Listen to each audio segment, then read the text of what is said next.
Hello friends, আমি Shukla. Welcome to my channel Shukla's home kitchen. আবারও একটি দারুণ টেস্টি রেসিপি নিয়ে হাজির হয়ে গেছি। সেটি হলো মানকচু বাটা। এই গরমের দুপুরে প্লেন সাদা ভাতের সাথে দারুণ লাগবে। এই রেসিপিটা রেডি করতে খুব কম টাইম লাগে এবং খুব কম জিনিস দিয়ে রেডি হয়ে যায়। তাহলে চলুন দেখে নিই এই মানকচু বাটা বানাতে আমার কী লাগছে আর আমি কিভাবে বানাচ্ছি। আজ আমি বানাবো খুব একটা ইন্টারেস্টিং রান্না, সেটি হলো মানকচু বাটা। তার জন্য এখানে নিয়ে নিয়েছি মানকচু। এখানে আমার 350 মতন মানকচু আছে এবং খুব ভালো করে স্কিনটা ছাড়িয়ে এইভাবে ডুমো ডুমো করে কেটে নিয়েছি। আর লাগছে এখানে 8 থেকে 10টা আমি কাঁচা লঙ্কা নিয়েছি। এই কচুতে একটু যদি লঙ্কা এবং ঝালটা একটু বেশি থাকে তাহলে ভালো লাগে। আর নিয়েছি 15 থেকে 20 কোয়া রসুন। আমি বড় সাইজের 2টো পেঁয়াজ আমি কুচিয়ে নিয়েছি। হাফ চামচ নিয়েছি আমি কালো জিরে, হাফ চামচ নিয়েছি চিনি। আর লাগছে এখানে, রান্নাটা আমি সর্ষের তেলে অবশ্যই করতে হবে, তাই সর্ষের তেল নিয়ে নিয়েছি, হলুদ, লবণ আর পরিমাণ মতন জল। সবার ফার্স্টে আমি যে কচুটা নিয়ে নিয়েছি সেটা আমি দিয়ে দেব কুকারে। কুকারে আমি 3 থেকে 4টে সিটি দিয়ে নেব। খুব ভালো করে আমাকে সেদ্ধ করে নিতে হবে। সামান্য একটু লবণ দিয়ে দেব আর দেব জল দিয়ে দিলাম। দিয়ে আমি 3টে সিটি দিয়ে নেব। দেখুন আমাদের 3টে সিটি হয়ে গেছে। এবার আমি গ্যাসটা অফ করে দেব, তারপরে ঠান্ডা করে নেব। আমাদের এটা ঠান্ডা হয়ে গেছে, আমি এবার বার করে নেব।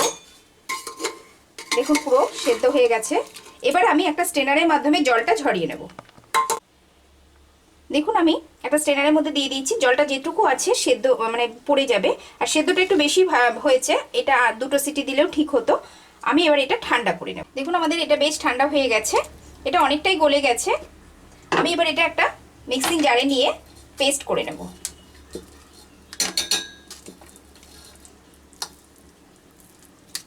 যদিও ভেতরে একটু হলেও দানা যদি থাকে সেটা একদম পেস্ট হয়ে যাবে। খুব ভালো করে পেস্ট করে নেব। আর একটা আমি মশলা করে নেব, সেটি হলো রসুন দিয়ে দেব, আর যে কাঁচা লঙ্কা নিয়েছি কাঁচা লঙ্কা দিয়ে দেব, আর সামান্য এর মধ্যে দেব হলুদ, সামান্য জল দিয়ে খুব ভালো করে আমি একটা পেস্ট রেডি করে নেব। দেখুন আমি এইভাবে পেস্টটা রেডি করে নিলাম। আমি একটা কড়াই বসিয়ে নিয়েছি। কড়াই বসিয়ে এর মধ্যে আমি সর্ষের তেল দিয়ে দেব। 2 থেকে 3 চামচ আমি সর্ষের তেল দিলাম। তেলটা খুব ভালো করে আমি গরম হতে দেব। আমাদের তেলটা বেশ গরম হয়ে গেছে। আমি এবার কালো জিরেটা ফোড়ন দিয়ে দেব। দিয়ে বেশ একটু ভাজা ভাজা হলেই আমি দিয়ে দেব পেঁয়াজটা।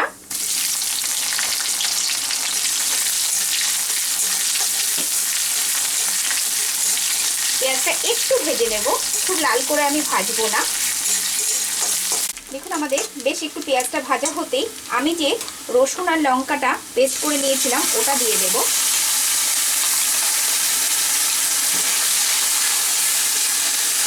বেশ একটু কষিয়ে নেব। মিক্সিং জারটা ধুয়ে একটু জল দেব।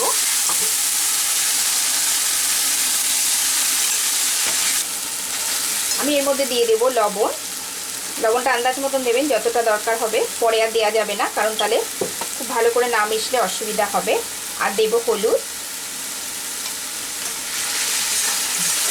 আপনারা চাইলে এখানে লাল লঙ্কার গুঁড়ো ইউজ করতে পারেন, আমি করিনি, কাঁচা লঙ্কার ঝালটাই আমি রাখতে চেয়েছি। এবার আরও 1 মিনিট একটু কষিয়ে নেব।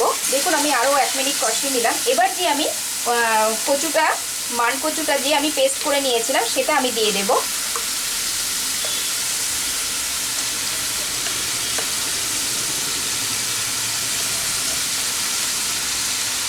ভালো করে দেব আর এটা মিশিয়ে নেব।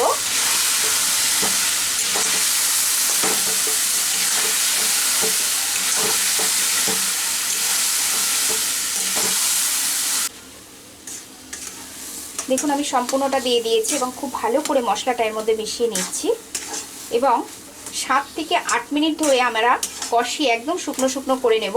এর মধ্যে আমি চিনিটাও দিয়ে দিতে পারি, চিনিটাও মিশে যাবে। 8 থেকে 10 মিনিট ধরে। হ্যাঁ, কিন্তু ঘন ঘন নাড়তে হবে, নাহলে নিচ দিয়ে লেগে যাবে। এটা আমি ঢাকবো না, এইভাবে আমি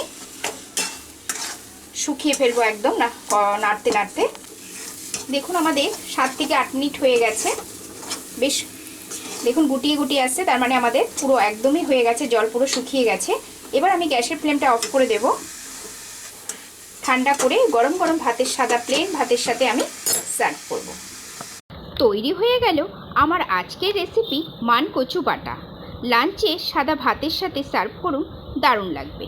তাহলে কেমন লাগলো আমার আজকের রেসিপি অবশ্যই জানাবেন। আর ভালো লেগে থাকলে একটা লাইক, শেয়ার, কমেন্টস করতে ভুলবেন না। আর আমার চ্যানেলটিকে সাবস্ক্রাইব করে পাশে থাকা বেল আইকনটি অবশ্যই প্রেস করবেন। ভালো থাকবেন, সুস্থ থাকবেন, ধন্যবাদ।